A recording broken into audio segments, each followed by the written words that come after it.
que saltar del corazón al mundo.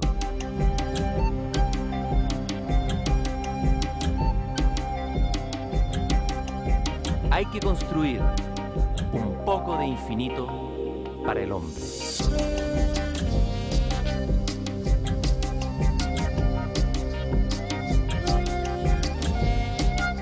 Carl Jung, el gran psicoanalista, en sus memorias, Recuerdos, Sueños y Pensamientos, al comenzar a explicar qué es lo que va a contar de su vida, dice: la vida del hombre es un intento arriesgado.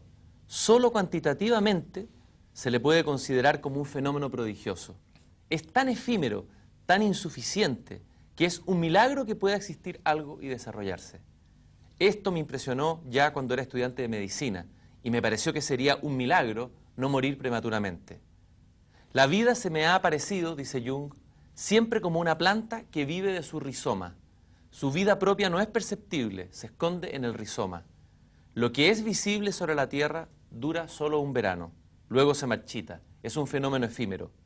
Si se medita el infinito devenir y perecer de la vida y de las culturas, se recibe la impresión de la nada absoluta. Pero yo no he perdido nunca el sentimiento de algo que vive y permanece bajo el eterno cambio. Lo que se ve es la flor y ésta perece. El rizoma permanece. Y al final dice: en el fondo solo me parecen dignos de contar los acontecimientos de mi vida en los que el mundo inmutable incide en el mutable.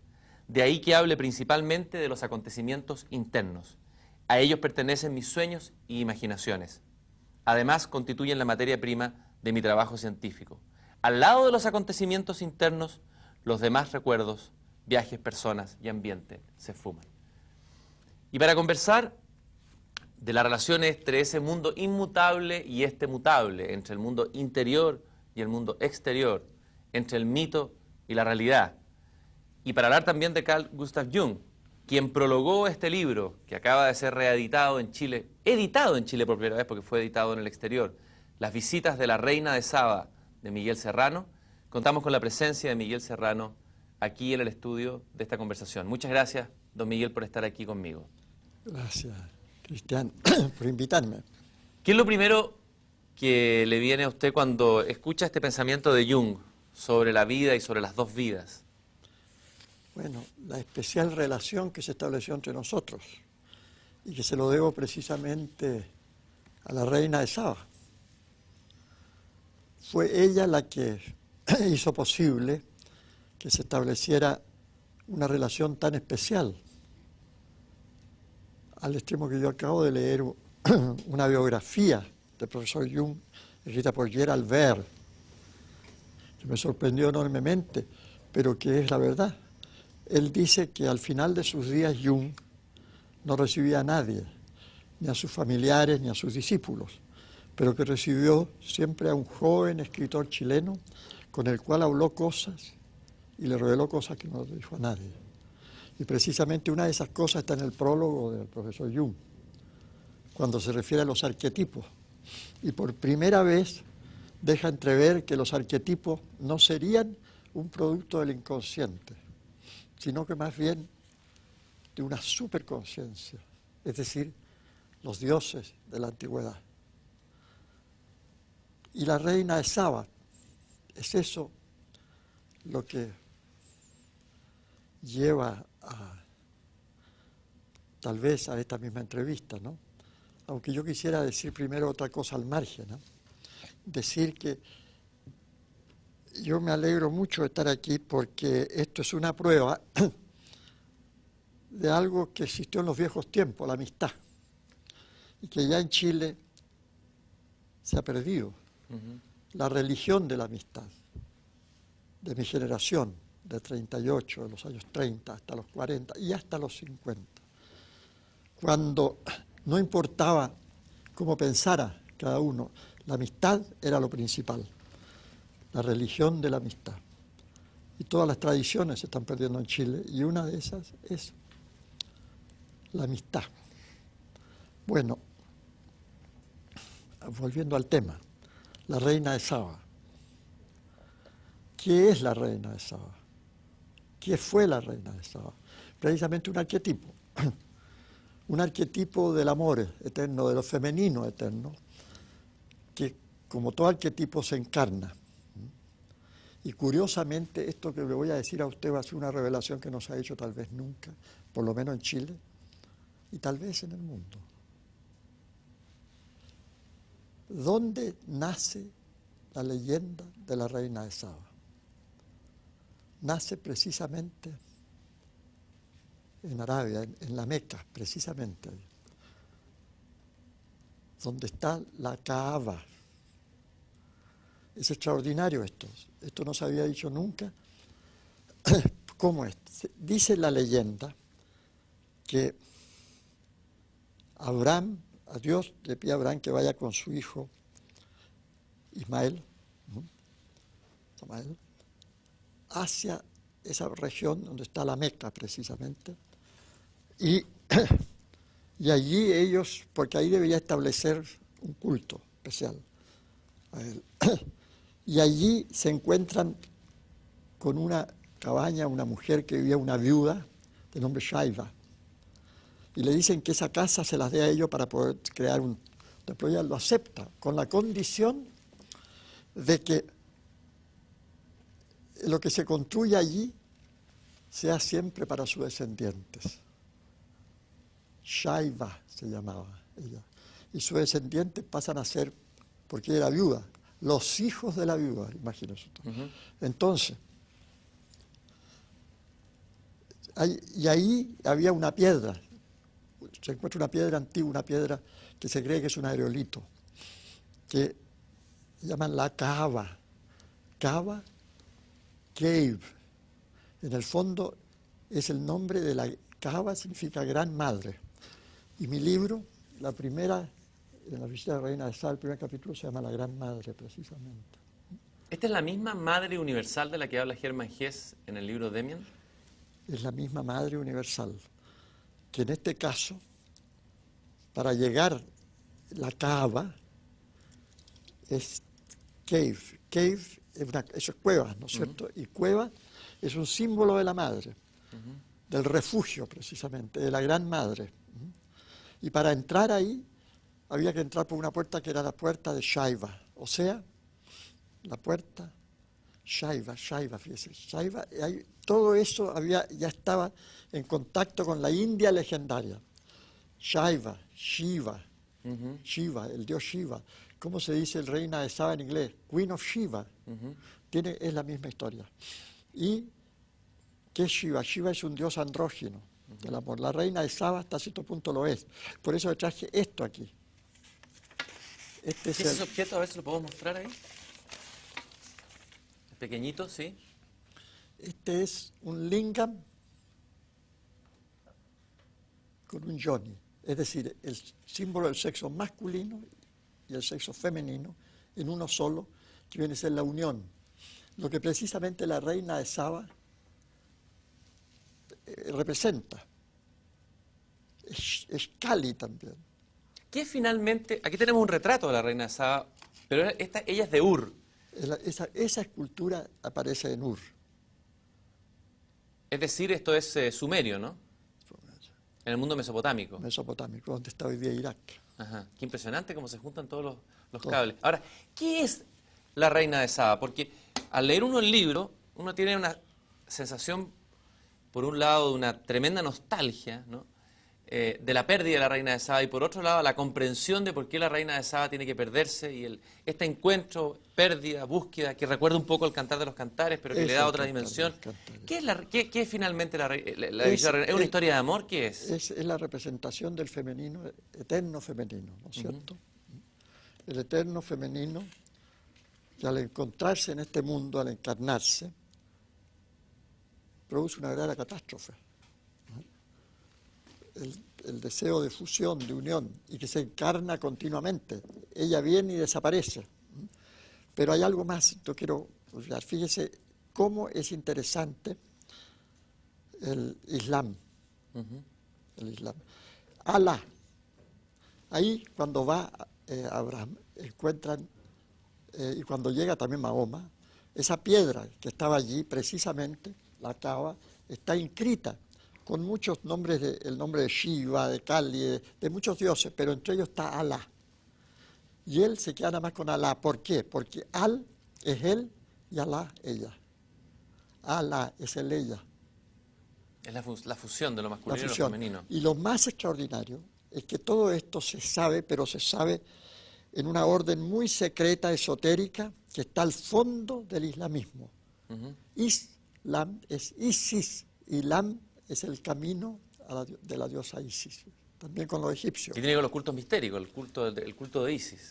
Y los sufí tenían esta historia. Y es más, existe una orden secreta, y nadie ha hablado de esto, que se llamaba la orden, la piedra negra, el son negro, que se ha hablado tanto. Y existió una relación en la Europa de los años 30 a los 40 y tanto, de esta secreta orden de la piedra negra, Schwarzsteiner o Schwarzsonnen en alemán, con la que se estableció un contacto secreto con el Islam.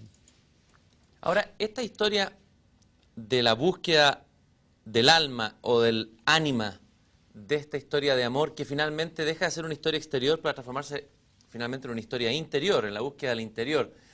Desde luego que nos conecta con la mística sufí, y también nos conecta, estaba pensando, con San Juan de la Cruz, También. con la noche oscura del alma, ¿no? Total. ¿De qué manera esta historia de amor por una mujer, que puede ser leída de esa manera el libro, es también la historia de amor interna por lo divino? A ver, por lo divino. Esto es muy interesante porque se dice que el Islam a la mujer no la respeta, al contrario. Se la ha respetado en la India, por ejemplo. Los mongoles fueron capaces de construir el Taj Mahal para el amor eterno por una mujer, y al mismo tiempo a la esposa, a la amada, se la ponía en parda o purda, como se dice, es decir, encerrada en un castillo, en un palacio, para que nadie la tocara, rodeada de eunucos, en fin. Yo recuerdo haberme encontrado un día yendo precisamente al ver al Taj Mahal, en el camino, con la Rani de Terigarval, que era una reina, una princesa, que había quedado viuda. Y al quedar viuda y entró la democracia a la India, se hizo miembro del Parlamento, ganó una elección. Y ahí ella iba en el camino ese día para hacer la propaganda, la campaña electoral a su hijo. Yo me bajé, conversé con ella, nos sentamos debajo de un árbol y me dijo, ¿cómo he hecho yo de menos los tiempos en que yo vivía en Parda? Esto de la democracia, de los parlamentos, no me gusta nada.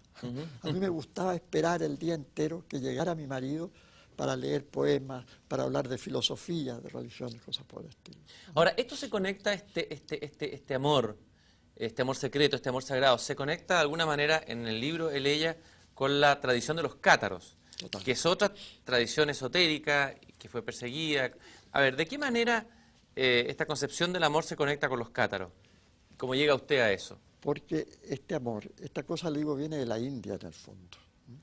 Y en el fondo viene del tantrismo. Del tantrismo hindú. ¿Y a dónde viene el tantrismo hindú? Viene de los hiperbóreos, de los viejos tiempos, los arios. ¿Cuál es la concepción, así explicada brevemente, qué es el tantrismo, don Miguel? Para quien no lo conoce. ¿Cómo diríamos? El poder, precisamente, realizar, usar el sexo, usar la libido, que en el fondo le llaman kundalini allá, de un modo que sirva para realizar el amor no solamente físico. Acabo el otro día de ver una película muy curiosa que se llama El Destructor, no sé cuánto, en que resucitan a un tipo que estaba congelado en una civilización del futuro. Bueno, al fin él quiere hacer el amor con una de las... y ella le pasa un casco. Se pone un casco, se pone otro casco, y siéntate ahí, le dice, me siento aquí, vamos a hacerlo. Pero ¿cómo? Dice, yo creo, no, eso no existe. El tipo de amor físico es una grosería. Y si uno lo piensa bien, fíjese que es una cosa que tiene razón. No existe en el cuerpo un órgano exclusivo para el amor. Es como si la naturaleza o un demiurgo le estuviera haciendo burlándose del hombre, porque la naturaleza es pródiga en todo. para que un grano fructifique se lanzan miles. Para que un espermatozoide llegue hay un millón. ¿Ah? Y sin embargo, no existe un órgano, porque el órgano para el amor también sirve para otras cosas. Y la boca que besa también come. Solamente el ojo, los ojos podrían ser el órgano que se puede. Cuando Dante mira a Beatriz, la mira y queda prendado para siempre. Bueno, eso es lo que se trataría por intermedio del tantrismo entendido de esta forma. Llegar, no es necesario ponerse un casco, porque esa es la imitación de la verdad. Hoy día la tecnología está tratando de llevarnos a una serie de situaciones que van a reemplazar poderes que el hombre tuvo. Es decir, la tecnología exterior reemplaza a la tecnología interior o la técnica que ya manejan los pueblos milenarios, ¿no? Los pueblos milenarios, y que fue un poder de mover los Moai de la isla de Pascua, el mana o maná, ¿ah? La mente. Entonces, bueno, eso, para llegar a amar a una mujer con todos los chakras, ¿ah? Con todo el ser, sentada allí, y esto le advierto que los japoneses practican estas cosas. Se sientan en una silla, ella ahí y el otro aquí, y llegan a situaciones que es como el orgasmo. Que por lo más los tibetanos dicen que hay 3 grandes placeres en la vida, ¿no? El estornudo, el orgasmo y la muerte. Claro, es como un orgasmo mental, en el fondo es un acto sexual mental. Sí, Ahora, ¿de qué manera los cátaros, en esta historia Leia, es una bellísima historia que hace 3 recorridos, en parte en la India, en el fondo retoma la búsqueda, porque usted pierde la reina de Saba, el protagonista pierde. Hay que preguntarle, estos libros son autobiográficos. ¿Y en qué sentido son autobiográficos? A ver. Porque por lo general uno se encuentra con la reina de Saba. Y cuando se encuentra con la reina de Saba, como decía el profesor Jung, no por lo general, es muy difícil encontrarse con la reina de Saba. Es un privilegio y un enorme dolor y un drama, como me decía él. Él se encontró con la reina de Saba. Ahí en esa biografía dicen que se llamó Tony Wolf, creo, no sé. Y casi destruyó su matrimonio. Y se fue. Y por eso él, que cuando yo le pasé esto, se dio cuenta que podíamos conversar de estas cosas, porque evidentemente que para escribir ese libro yo tuve que vivir también un drama. Y él me decía, si usted tiene la suerte, el privilegio y el drama de encontrarse con la reina de Saba, no vaya a cometer el error de casarse con ella, porque se van a destruir. Imagínese a la reina de Saba preocupada de la cuenta del gas. Entonces sería los pañales de la guagua, no puede ser. Entonces, la verdad, él me decía, la reina de Saba es para el amor, no es para el matrimonio. Amor, ¿qué es amor? Sin muerte, sin muerte. Ahora, ¿y qué ocurre con el amor real y concreto? Con aquello que nos casamos, nos enamoramos. ¿Es imposible realizar entonces este sueño? ¿Hay que separar definitivamente el amor del matrimonio? No sé, que con la reina de Saba no puede hacerlo porque ella se va y lo abandona. Y lo deja ahí, en muy precarias condiciones, ¿no? Buscándola de nuevo hasta que vuelva a aparecer. Entonces... Lo que quiero decir es que esta idea de alguna manera separa este mundo del otro y hace muy difícil cómo llevar eso a la práctica en el mundo real, cómo ecualizar esta división. Pero se puede, está el amor de los cátaros, usted me hablaba, ¿no? Digamos los cátaros, los trovadores. El amor de los trovadores, el amor platónico de Platón, las ideas. Las ideas, están ahí las ideas, y cuando se encarnan, pierden en este mundo de esta materia, porque esto también es materia, ¿no es cierto? No lo tocamos. Seguramente aquí hay gente que está oyéndonos y no los vemos, esto que estamos conversando. Pero la materia, esta es una materia de vibraciones más bajas, donde ya todo se corrompe en cierta forma. Entonces hay que volver desde el momento de la explosión del Big Bang. Hay una, digamos, hay una guerra, y ese es el mal. La explosión, la implosión hacia adentro es la que nos permitirá, de alguna manera, volver a recuperar lo perdido y encontrar a la reina de Saba. La encuentro está ahí. ¿Y cómo lo hicieron los cátaros? ¿Cómo lo resolvieron esto? Los cátaros, no sé, pero los trovadores cátaros sí. Era toda una tecnología, una técnica, ¿no? Llegaba el trovador y ella, la dama, que era siempre una reina inalcanzable, una especie de reina de Saba, lo miraba y él quedaba prendado, los ojos, y se iba ya. Y entonces se iba a la montaña o a la caverna, precisamente, y cantaba el amor que ella tenía, pero guardaba el secreto, ya que le había dado un anillo, una cosa. Hasta que ella oía esto y iba a verlo. Entonces solamente lo miraba, hasta que un día lo besaba. Después, una noche, se desnudaba ella entera ante él y él quedaba paralizado ante la visión de la belleza cósmica del cuerpo de la mujer. Entonces se acostaban en el lecho. Esto se practica en la India todavía, en el tantrismo. A un lado, sin tocarla. Un mes, 2 meses, después al otro lado. Después dormía con la espada al medio, separándolo. Era el azar, la prueba del azar, la más difícil de todas, imagínense. Tanto que, no sé si en la leyenda, no sé si es Parsifal o Sigfrido, cuando le dicen al rey, le dicen, tu mujer está acostada en la cueva, tanto con... Genevieve, con Parsifal, sí. Con Lancelot. Con Lancelot. Es con Lancelot. Con Lancelot. Claro. Entonces anda porque hay que liquidarlo. Entonces él entra para tomar los presos y matarlos y dice, no los toquen porque tienen una espada al medio. Significa que ahí el amor no se consuma. El amor no se consuma. Ahora, en este libro... Se consuma mucho peor, mucho más, porque, bueno, en la India se practica el tantrismo, o sea, el maizuna, el coito mágico, que es el coito sin eyacular. ¿Ah? Entonces, en el momento del coito mismo, toda esa energía que circula va a la sangre y desarrolla los chakras internos. De tal manera que hasta llegar aquí desarrolla la visión. Y eso no se puede desarrollar sin una mujer, una iniciada tántrica, que es la alquimia. También la mujer que está al lado, el profesor Jung me decía que es raro que yo quisiera conocer libros escritos por mujeres alquimistas. No los iban a escribir porque el papel de la mujer en eso es el papel más importante, pero ella no le interesa. Ella le entrega los metales al hombre y le pasa la energía. Y al pasarle la energía femenina, puede construir el oro alquímico que se bebe. O sea, él va a ser el hombre absoluto. O sea, esto, la totalidad. El Shivardhaneshvara. O sea, vamos a ver, ha resucitado su ella, porque según Jung decía, el alma del hombre es femenina y es el ánima. Y la de la mujer es masculina, es el animus.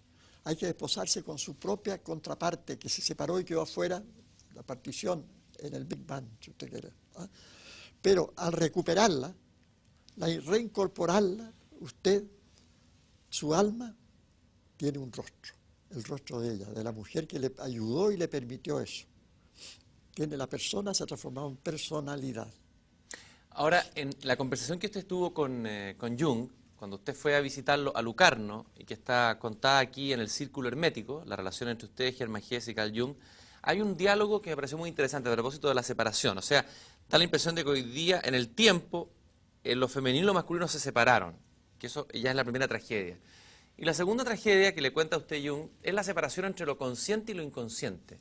Interesante. ¿Qué le contó Jung a usted de esta separación, de esta división que tan caro nos ha costado a Occidente?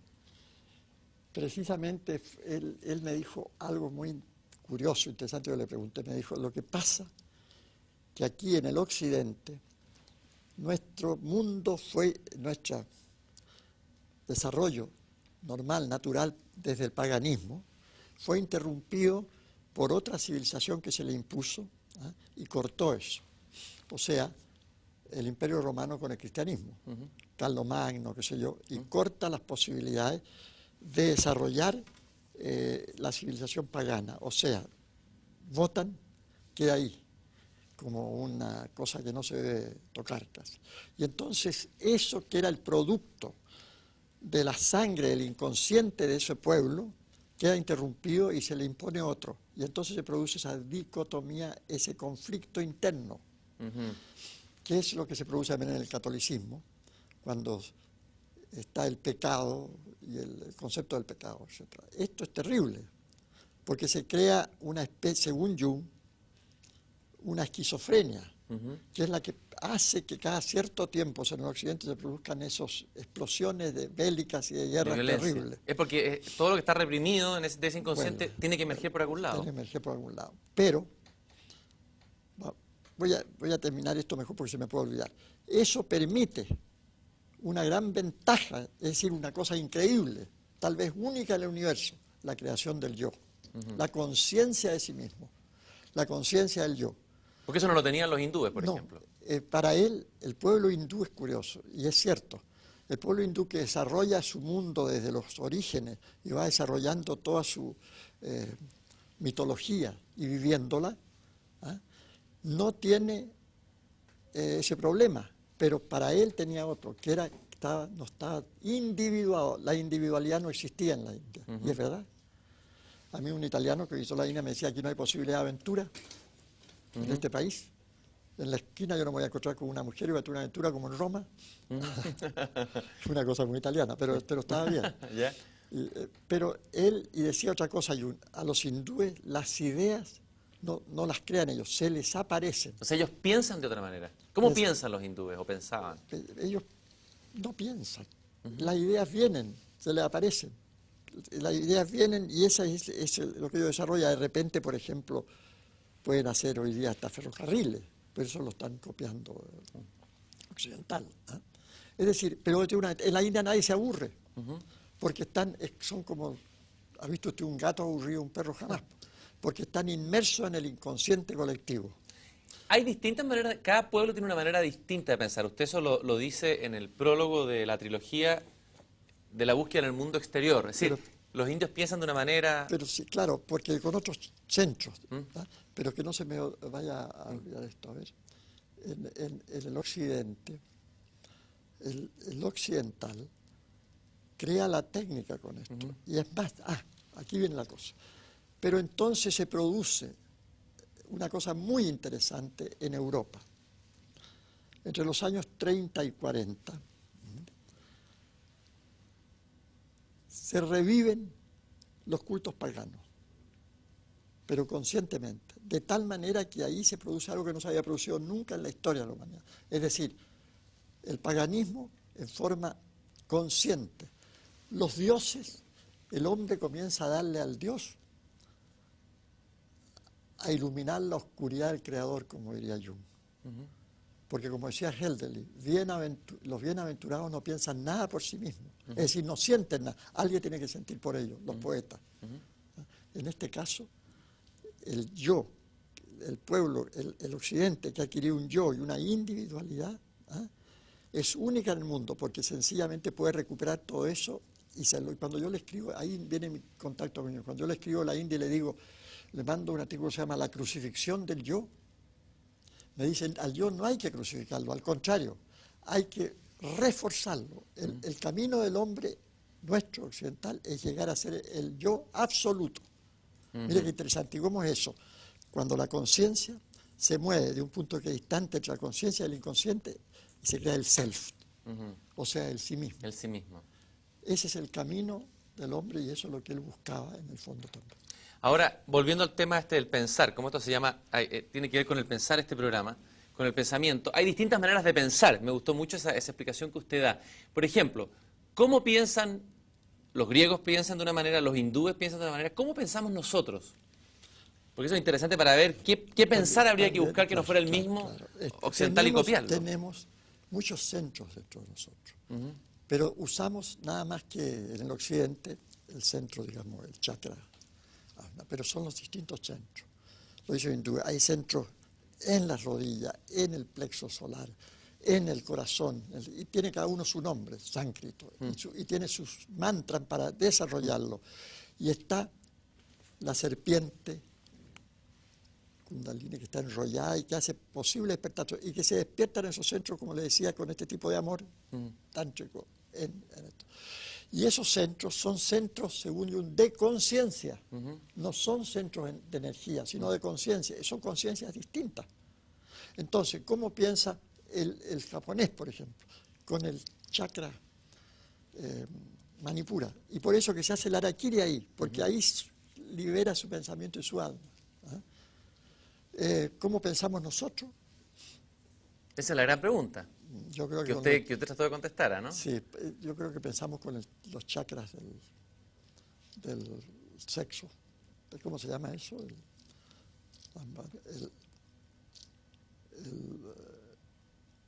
Muladhara, Ujú.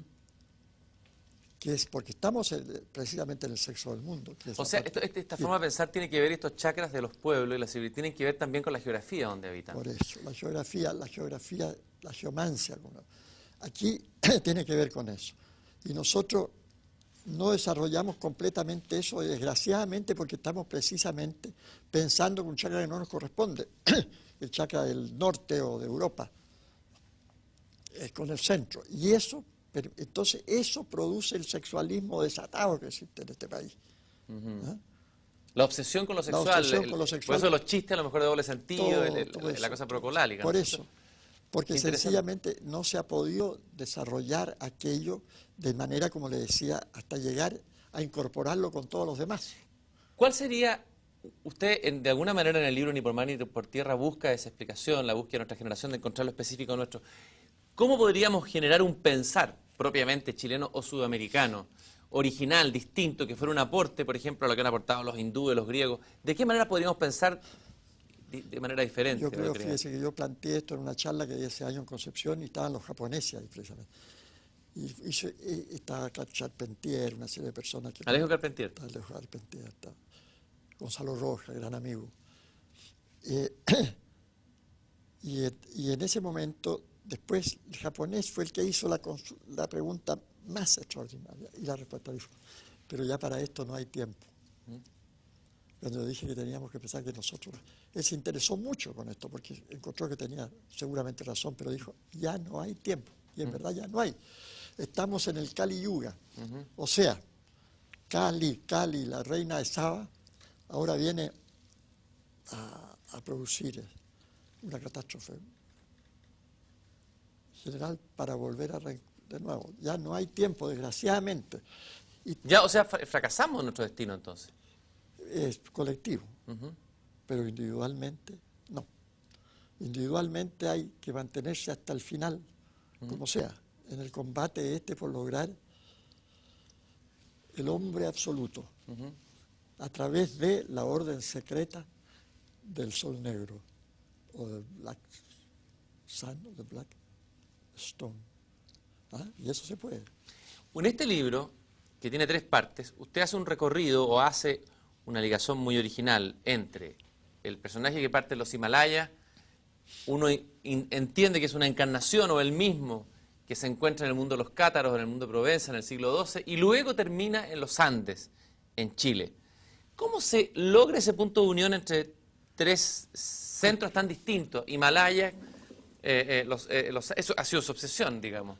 ¿Cómo inconscientes tan distintos se encuentran o culturas? Por ¿Dónde medio vienen? del eterno retorno. Ese libro está basado en el eterno retorno. La idea de Nietzsche. La idea de Nietzsche. O sea que todo es una repetición idéntica en distintos lugares del mundo. Y esta misma conversación nuestra aquí ya la hemos tenido tal vez, vaya a saber si en los Himalayas, o hace 100 años, en alguna parte, pero la vamos a tener de nuevo. Esta idea del eterno retorno es una idea que ha sido mal explicada, mal entendida, incluso Nietzsche como la que la dejó un poco en el secreto. Usted también escribió un libro de Nietzsche y Siva, estuvo incluso durmiendo, ¿no?, en el lugar donde vivió Nietzsche. ¿Quién entendió usted esa idea de Nietzsche? ¿Qué cree que le pasó a Nietzsche ahí en la montaña con la revelación del eterno retorno? Esta revelación del eterno retorno es muy curiosa porque fíjese que puede ser el origen en Buda, el budista. Nietzsche era un hombre muy culto que revisaba todo esto, pero también los persas, los parsis, Zoroastro, el maestro de Zoroastro. Pero fíjese que, de Zaratustra, digamos, el eterno retorno, a él yo creo que contribuyó mucho en su locura, que se volvió loco, porque fue una cosa tremenda, una pesadilla. Una persona que se interesó mucho por esto fue Upensky, que escribió un libro que se llama La extraña vida de Iván Osokin. Hay 2 novelas que se han hecho sobre eterno retorno, esa y el ella. ¿Ah? Ahora, porque es muy curioso. Fíjese usted que... Fue una experiencia mística la que tuvo ahí Nietzsche en ese lugar, ¿no? Una experiencia en la roca, eso. Estaba tan espantado que le habló a Luz Salomé, y Luz Salomé cuenta en su memoria que temblaba ¿Ah?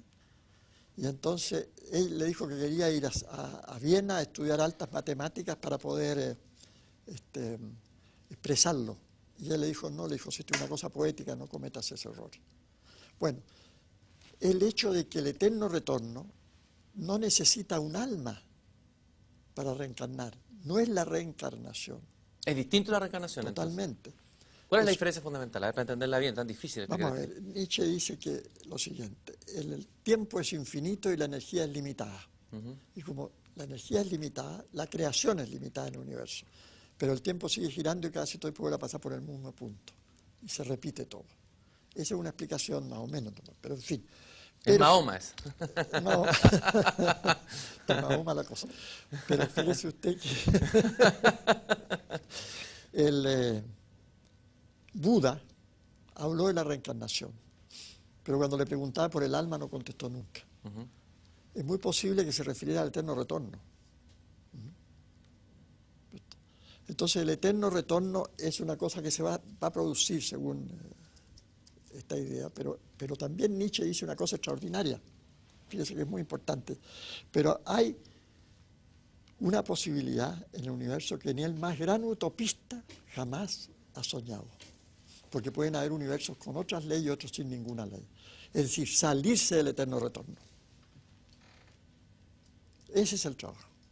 Eso es lo que Buda llamó tal vez el nirvana, salirse del eterno retorno. Es una cosa totalmente ajena a toda la creación y eso es posible. Pero tal vez no nos interesa a nosotros. Usted se encontró, aquí tengo la foto, voy a mostrarla, con Germán Hesse en Montañola. Vamos a mostrar esa fotografía de su encuentro. ¿En qué año fue este encuentro, don Miguel? 51.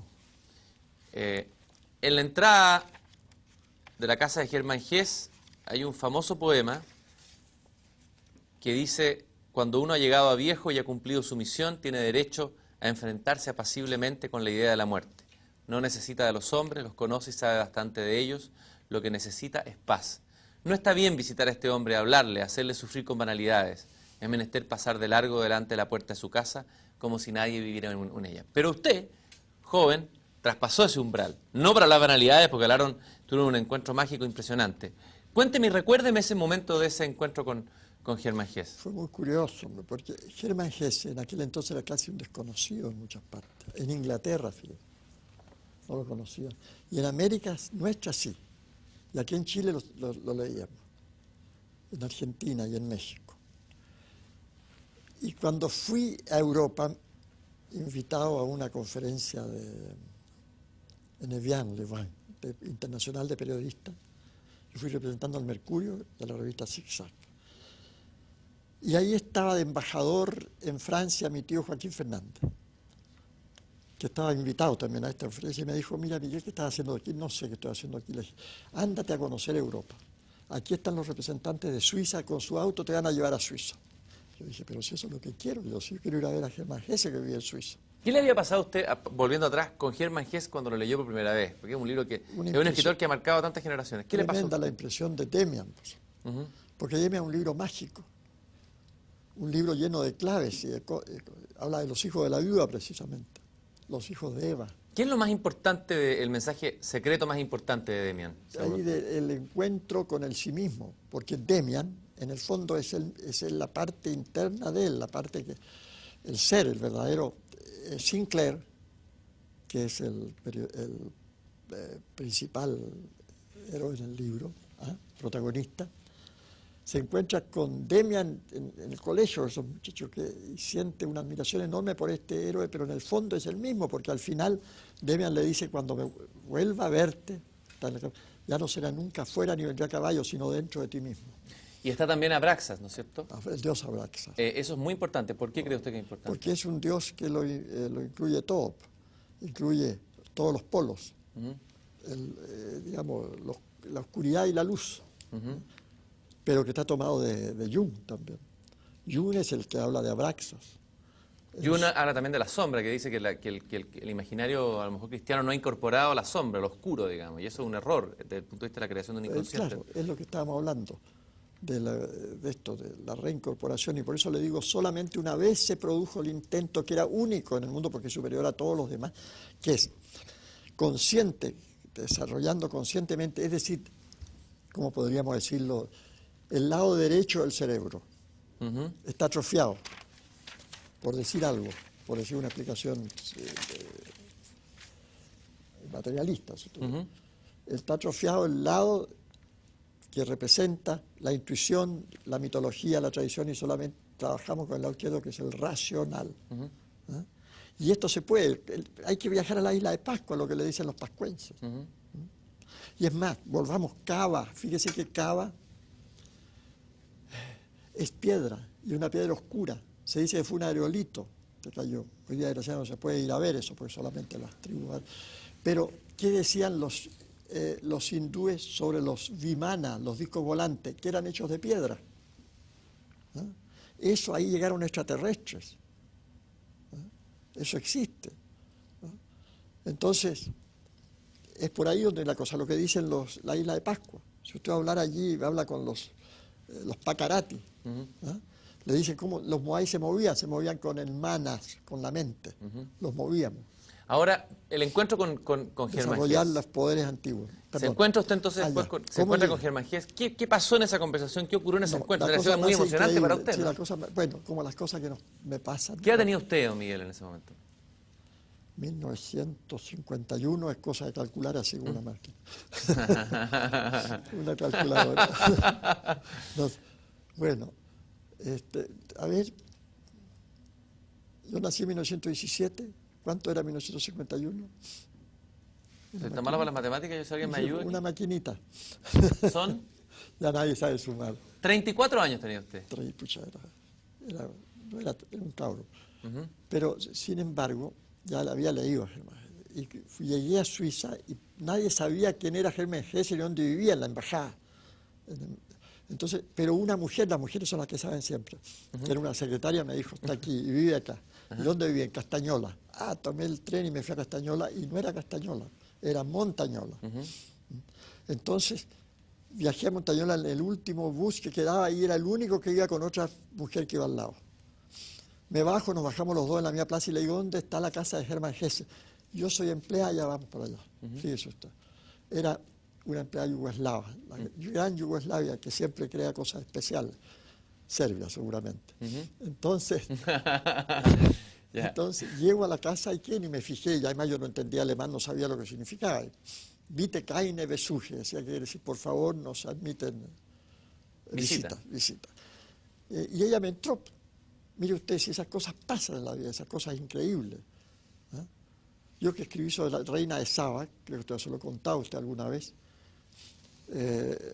y que escribí, y que Jung ese día me habla de esa mujer y me muestra un libro con la que ha hecho unos trabajos juntos. Pasando los años, yo publico mi libro, La visita de la reina de Saba. La visita de la reina de Saba. Estoy en Suiza viviendo en la casa de Germán Hesse, en la vieja casa de él, la casa Camusi, y me llega una carta de un señor que dice, fíjese que he leído su libro, porque estaba publicado en alemán, lo he leído, y usted habla de una persona que creo que es la abuela de mi mujer. No le puedo creer. Toni Wolff.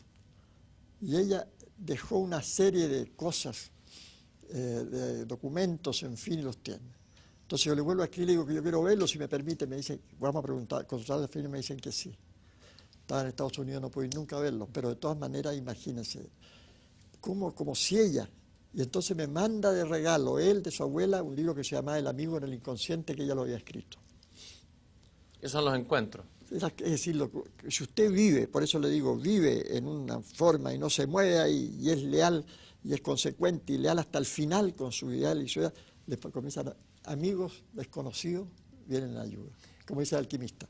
¿Qué pasa entonces en ese encuentro con Germán Hesse, en esa conversación? Entonces, ¿Qué es lo que se cristaliza ahí? Fíjese, entro, aquí hay otro sincronismo, otra coincidencia. Y no tenía tarjeta, tenía una tarjeta que era tarjeta y alguna mochila a la espalda, un cabro.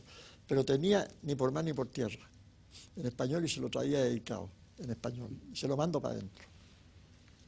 Y se abre la puerta y sale un señor todo vestido de blanco, con así como estoy cuando trayendo allá abajo, que es de talleres de hilo tejido en los talleres de Gandhi, tal vez, lino, y había un perfume como de sándalo en todo.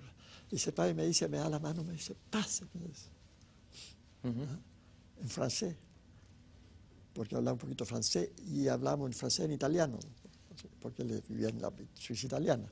Y me pasa a su biblioteca y me dice, perdone que está todo así, pero fíjese que yo debería estar, hoy deberíamos estar en Engadina, o sea, ahí en el Sils María, donde precisamente iba siempre a veranear la casa de Nietzsche. ¿Qué es lo más esencial del encuentro que usted saca de Y la, me de la dice, conversación ¿y con sabe Gil? por qué? Me dijo, no me fui, porque ayer a mi mujer la picó una abeja. Mire, imagínese, si no lo habría conocido jamás. Entonces, la más importante fue, yo le digo, qué hermoso es aquí todo esto, estas montañas. Aquí usted se estará feliz y aquí escucho la voz de Dios, me dijo. Bonito, ¿eh? Y lo más interesante de todo fue la cordialidad de él. Y me regaló una pintura de él y atrás le puso Ricordo de Montañola, que la tengo todavía. ¿De qué andaba detrás Hermann Hesse? Ya entendimos de qué andaba detrás Jung. ¿Qué es lo que estaba buscando? ¿Cuál era la gran búsqueda o el gran anhelo de Hesse? Curiosamente, fíjese que yo no sé, él era realizarse a sí mismo en el fondo, en también esta lucha, pero mucho él en la naturaleza, él vivía mucho en la naturaleza. Un día yo lo fui a ver con esta mujer que está ahí, Jennifer Jones, Esta esa foto. actriz. Hermosa mujer, la vamos a mostrar aquí. Esta podría ser la reina de Sado, ¿no? Se parece. A ver. Fíjese usted que a ella le debo el encuentro con Jung. ¿Quién es ella? Jennifer Jones fue una actriz fantástica que hizo películas como Duelo al Sol, Adiós a las Armas, Love is Many Splendid Things, el amor de no sé cuánto otra traducción.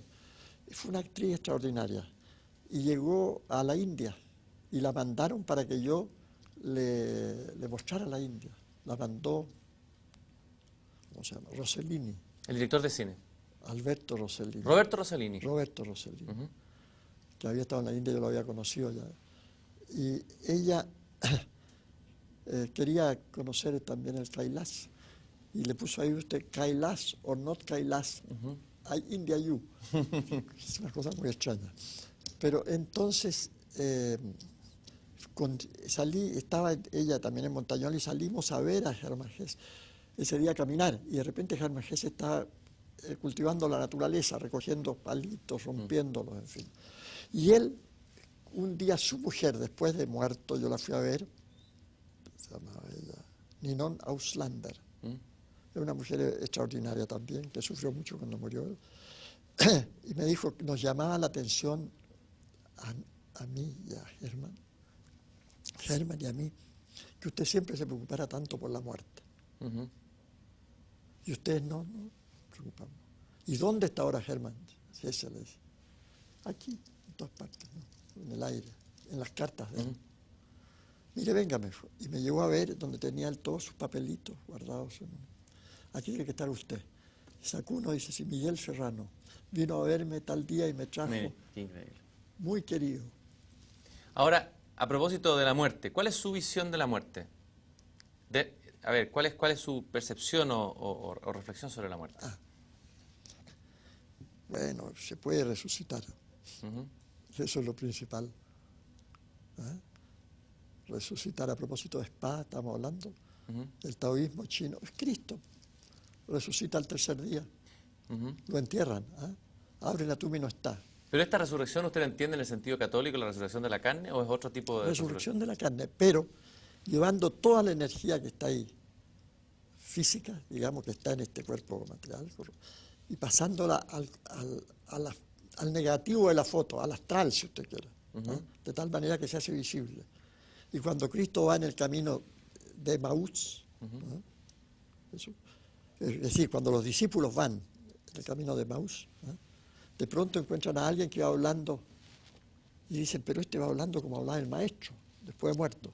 pero no lo reconocen, porque los resucitados se parecen a los vivos, pero no son iguales. Tienen los lados cambiados. Para empezar, las pupilas cuadradas, ya son eternos.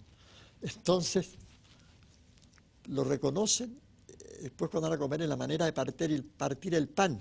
Y le dicen, tú eres el maestro, sí, pero no le metangere, no me toques, porque le habría producido una descarga eléctrica tremenda.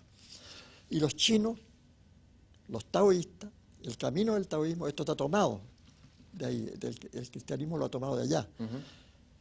El más alto mago taoísta se entierra y no muere. Después cuando abren la tumba no encuentran un cadáver sino una espada. Ha resucitado. Así que yo creo, usted me pregunta por la muerte, la mayoría de los seres desaparecen. Por eso que es tan importante el trabajar por recuperar sus poderes de tal manera que el astral que queda vibrando ahí en los muertos puede venir el astral. Usted dice a su padre, puede verlo, pero por un tiempo determinado, porque también después de la segunda muerte, la muerte de ese cuerpo, que no muere si usted le ha dado la energía al cuerpo físico, si se la ha pasado. Y lo curioso es que los yogas en la India, todos que se queman, allá todos los creman, ¿no? El quemar es una costumbre aria. Bueno, el más alto yoga no se quema, se entierra. ¿Por qué? Porque es posible que resucite. Hay una pregunta que quería hacerle, hay como 800 preguntas, ¿no es cierto? Pero vamos a ir, tener que seleccionar. Pero hay una que me interesaba mucho dentro de la relectura que hice de sus libros, que usted hace una diferencia, porque el camino suyo es un camino de la magia y un camino que se topa con la mística, se lo vimos al comienzo. Pero usted hace una diferencia entre el hombre mago y el místico. Claro. ¿En cuál camino está usted primero y cuál es la diferencia entre el camino del hombre mago y el camino del místico? El místico es como el que sigue la filosofía Vedanta de la India. Es decir, tiende a fundirse con el Padre. Tiende a fundirse con el Creador y desaparecer su yo. Lo que yo me decía es eso no. ¿Entiende usted? Fundir su yo, desaparecer su yo en el gran yo. Jesús decía cuando era Jesús, no era Cristo, todavía, el Padre y yo somos una misma persona. Y Jung, cuando le dio 3 ataques al corazón al terminar la guerra, y uno de ellos estaba muriendo, él lo cuenta en su memoria. Y se ve ir hacia una figura que está con las piernas cruzadas, meditando su propia vida. Y que al llegar ahí se iba a fundir y desaparecer en ese ser. Porque ese era el Padre, era Él. Y todavía Él no era yo para diferenciarse. Entonces se resiste y vuelve. Y curiosamente dice, alguien tuvo que morir por mí y murió otro. Qué curioso, hubiera números precisos cada cierto tiempo para las muertes. Bueno, pero cuando ya Jesús es Cristo, ¿cuándo es Cristo? Cuando se crucifica. ¿Pero qué es la crucifixión? Es la muerte mística, la muerte del mago. Es decir, la salida en el astral para poder vivir en otro plano. Entonces, cuando Él ya está en la cruz, para eso le dice al ladrón que está al lado, el buen ladrón, tú estarás esta noche conmigo a la diestra de mi Padre. Ya no dice fundido con el Padre, sino separado del Padre. Con un yo, digamos. Con un yo. Y ese yo es capaz que le dé una personalidad al Padre que no la tiene. Porque, ¿qué pasa? Los dioses no son conscientes de ellos mismos, son conscientes de lo que están haciendo. El ángel de la guarda no es consciente de él, es consciente del niño que está cuidando. Pero el niño al desarrollarse va a hacer que el ángel de la guarda tal vez pueda hacer lo que Jung me decía en su carta testamento, que se lo debo a ella, porque ella me dijo, vaya y pide esa carta. Una carta manuscrita me dice al final, ¿qué sacaría yo hoy día con todo este tesoro que yo he ganado de experiencia en mi vida? Destruirlo. Cuando con él hasta puede que yo pueda iluminar la oscuridad del Creador. Qué hermoso eso, ¿eh?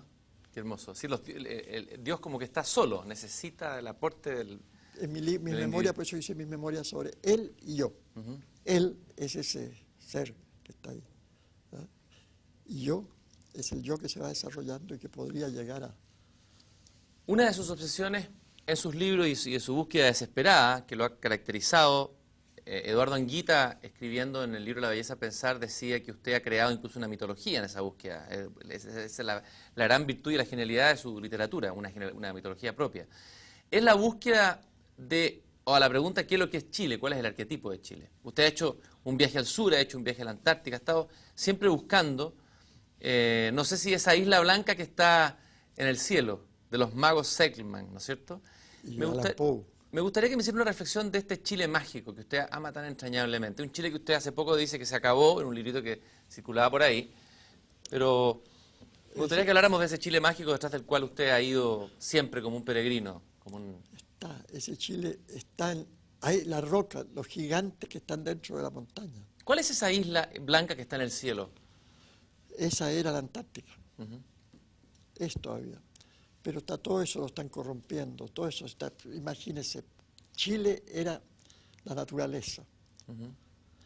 El Chile que yo conocí, que mi generación conoció, ese Chile, ese Santiago extraordinario, de casas bajas, de casas de 2 pisos, máximo, de adobe, que era puro cielo, la montaña vista todos los días.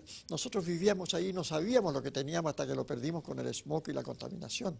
Por eso yo digo, el paraíso existe, que se perdió, antes no existía. El paraíso también, el que vivió en el paraíso no sabía que estaba en el paraíso, hasta que lo perdió. Y ya nunca más lo recuperará y nunca más recuperaremos el Chile de esos tiempos. Entonces, por eso es que hoy día me pregunto usted, ya Chile, yo no creo en Chile. Porque junto con eso, es decir, no junto con eso, primero se corrompe el hombre, porque el hombre que echa a perder y destruye todo. Dígame hoy día si esto, hoy día es muy difícil lo que estábamos al comienzo de esto, el sentido de la amistad, de la lealtad. ¿Quién la tiene? Cada uno está renegando de lo que creyó. ¿Y qué es posible con ese Chile? Entonces ya el Chile exterior desaparece, pero en su mirada se podría guardar un Chile interior. ¿Y cuál sería el tesoro, lo que aporta el Chile interior, o lo novedoso y lo propio, único de este país, digamos? Es un sentido mágico de la vida. Es la posibilidad de buscar al hombre total, el hombre absoluto. El hombre, digamos, esa es la posibilidad, y por lo demás los araucanos lo tenían. Buscaban eso, por eso no construyeron ciudades ni nada, sus rucas. Y el hombre, cuando va a la guerra, la mujer se queda.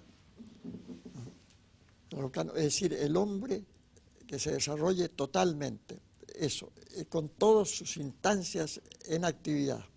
Esa era la posibilidad que le da el paisaje a Chile, pero con una visión mágica de la vida. Poder mágico. Y eso, en comunicación con los gigantes que están dentro de la roca. Salen, pero desdoblándose, a protegernos, a ayudarnos, porque estamos siendo bombardeados todos los días, por las proyecciones malignas, psicotrónicas, etcétera, que emanan de un centro en Chile. Eso viene, bueno, no lo voy a dar los nombres, porque para qué voy a dar los nombres de los edificios que están actuando de esa forma. Y ahora hemos llegado a la cosa más atroz de esos letreros, que nadie sabe lo que significan, que CRK, no sé mensaje qué en clave. Claro. Ahora, y esos son todos mensajes subliminales para idiotizar a nuestros habitantes, a nuestra gente que está muy idiotizada, la van a idiotizar más todo. yo quisiera terminar, don Miguel, esta conversación que no termina nunca, pues una larga conversación, una conversación infinita y que se repite además en otros mundos paralelos. Taj Mahal, poema hecho en mármol y en piedras preciosas al amor eterno. Porque el amor eterno existe. Su gran amigo Eduardo Anguita, de la generación del 38, esa magnífica generación con la que usted participó. A ellos quisiera dedicarle todo esto, a Anguita, a Braulio Arena, a Enrique Gómez Correa, a Teófilo Cid, a todos ellos. Él, a propósito del país, habla de un pueblo, y dice, pueblo de amor veloz edificado sobre un perenne irse transparente del hombre en esta fuente retratado, múltiple, solo y uno totalmente. En este espejo ardiente apresurado, que sustrae a mi ser lo contingente, contemplo lo esencial al otro lado del obstáculo espeso de mi frente.